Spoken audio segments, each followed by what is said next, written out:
વડોદરા શહેરના દિલીપભાઈ પટેલ ગ્રુપ દ્વારા છેલ્લા 4 વર્ષથી શહેરના વિવિધ વિસ્તારોમાં વૃક્ષારોપણ કરવામાં આવે છે। ત્યારે આજે શહેરના મકરપુરા વિસ્તારમાં આવેલી સાઈધામ સોસાયટી પાસે દિલીપભાઈ પટેલ ગ્રુપ દ્વારા વૃક્ષારોપણનો ખાસ કાર્યક્રમ યોજાયો હતો, જેમાં ગ્રુપના તમામ સભ્યો દ્વારા સાઈધામ સોસાયટી પાસે વૃક્ષારોપણ કરાયું હતું। ત્યારે આ પ્રસંગે મકરપુરા વિસ્તારના સ્થાનિક કોર્પોરેટર અલ્પેશ લિંબાચિયા પણ ખાસ ઉપસ્થિત રહ્યા હતા અને વૃક્ષારોપણ કરીને લોકોને સંદેશો પાઠવ્યો હતો। સોસાયટીમાં રહું છું અને આ એરિયા એટલે સુસેન સર્કલ પાસે પ્રિયદર્શિનીની પાછળનો જે રોડ છે એની સાઈડમાં અમે વૃક્ષારોપણ કરી રહ્યા છીએ।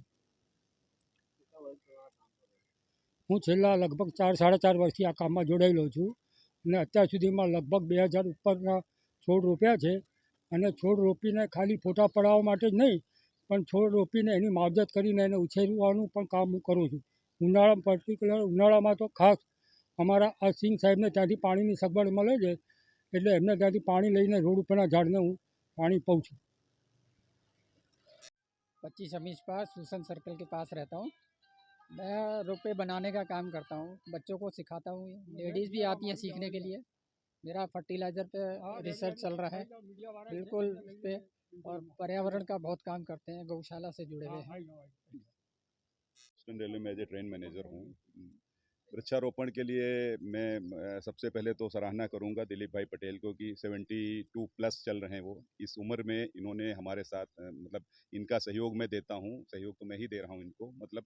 और ये अकेले दम पे निकल पड़ते हैं, सीढ़ी लगाते हैं, फावड़ा लेके चलते हैं, कभी कभी अपनी जान का भी खतरा करते हैं, पेड़ में चढ़ जाते हैं, ट्रिमिंग करते हैं। और खाली हम लोग वृक्षारोपण ही नहीं करते हैं, हम लोग उनका पूरा देख रेख करते हैं, संभाल करते हैं, सीजन वाइज करते हैं।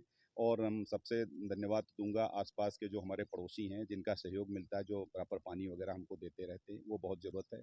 और मैं जहाँ तक मैं अपनी बात करूँ, मैं करीब 1100 पेड़ में लगा चुका हूँ। रेलवे के विभिन्न इलाकों में कोटा जाता हूँ, राजस्थान, बसई जाता हूँ, बम्बई जाता हूँ, जहाँ भी मेरे को मौका मिलता है। मैं ये प्रभु का काम है, ये प्रेरणादायक काम है और मैं कोई इसमें प्रमोशन नहीं कर रहा हूँ। मैं ये कर रहा हूँ कि लोगों के लिए प्रेरणा मिले। आज वृक्ष नहीं रहेंगे तो हम जिंदा नहीं रहेंगे। बस यही हमारी सबसे प्रार्थना है कि वृक्षारोपण को बढ़ावा दें। धन्यवाद।